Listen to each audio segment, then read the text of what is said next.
दोस्तों अगर आप भी इंडिया वर्सेस ऑस्ट्रेलिया का लाइव मैच अपने मोबाइल पे बिल्कुल फ्री में बिल्कुल एचडी क्वालिटी में देखना चाहते हैं तो आप बिल्कुल सही जगह पे सही वीडियो पे आ चुके हैं। आज की इस वीडियो में मैं आपको एक ऐसी एप्लीकेशन दो एप्लीकेशन बताऊंगा जिनकी मदद से आप पूरा का पूरा मैच विदाउट बफरिंग बिल्कुल एचडी क्वालिटी में ऑफलाइन देख पाएंगे। आपको पता है कि MX प्लेयर प्रो जो कि पेड सॉफ्टवेयर है लेकिन फ्री में नीचे डिस्क्रिप्शन में मैंने लिंक प्रोवाइड किया हुआ है, तो उस पर अगर आप मैच देखेंगे तो आपको पूरा का पूरा match without buffering HD quality में देखने को मिल जाएगा। तो उन दोनों एप्लीकेशन इनका लिंक आपको नीचे डिस्क्रिप्शन में मिल जाएगा। जल्दी से जाओ डिस्क्रिप्शन में और दोनों एप्लीकेशन को जाकर डाउनलोड कर लो। और डाउनलोड करने के बाद मैं भी आपको प्रोसीजर बताता हूँ कैसे आप उनको यूज़ करना है। So let's go. Virat Kohli आ रहा है नंबर 4 बल्लेबाजी करने, ठीक है। आज सुनने में आ रहा है वो नंबर 3 आ रहा है, लेकिन अगर नंबर 4 कोई आ रहा है तो उसको आप फिक्स स्पॉट मत रखिए, क्योंकि आप जानते हैं ना वो वो जिंक्स हो गया वो नंबर।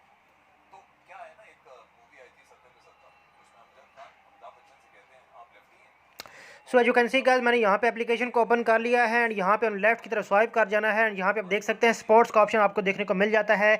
जैसे ही आप स्पोर्ट्स के ऑप्शन में आएंगे तो यहाँ पे आप देख सकते हैं PTV स्पोर्ट, जियो सुपर, DD स्पोर्ट। और यहाँ पे अगर इंडिया का मैच है तो यहाँ पे आपको इंडियन के चैनल भी देखने को मिल जाते हैं, डी स्पोर्ट और DD स्पोर्ट। तो आपने DD स्पोर्ट पे क्लिक कर देना है और लिंक वन फास्ट पे क्लिक कर देना है, तो आपका मैच जो है HD क्वालिटी में चलना स्टार्ट हो जाएगा। इसी तरीके से यहाँ पे आप देख सकते हैं कि यहाँ पे आपको स्टार स्पोर्ट हिंदी में मिल जाएगा, हिंदी कमेंट्री के साथ आपको देखने को मिल जाता है। तो वो भी आप यहाँ पे अपना चैनल सर्च कर सकते हैं, क्योंकि यहाँ पे काफ़ी ज़्यादा चैनल आपको देखने को मिलते हैं। ये देखिए स्काई स्पोर्ट वगैरह भी है जहाँ पर आप जो है अपना मैच देख पाएंगे। तो यहाँ पे बहुत ज़्यादा TV चैनल देखने को मिलते हैं जिनकी वजह से आप अपना मैच जो है ऑनलाइन देख पाएंगे। तो जल्दी से इस चैनल को सब्सक्राइब करने के साथ बेल आइकन को प्रेस कर लो और इस वीडियो को नीचे डिस्क्रिप्शन में इस एप्लीकेशन का भी लिंक मिल जाएगा और नीचे PTV से दूसरा MX प्लेयर का भी लिंक आपको नीचे डिस्क्रिप्शन में मिल जाएगा, ताकि आप जो है ऑफलाइन मैच देख पाओ। तो जल्दी से चैनल को सब्सक्राइब करने के साथ बेल आइकन को प्रेस कर लो और दोनों एप्लीकेशन को जाकर डाउनलोड कर लो। शुक्रिया।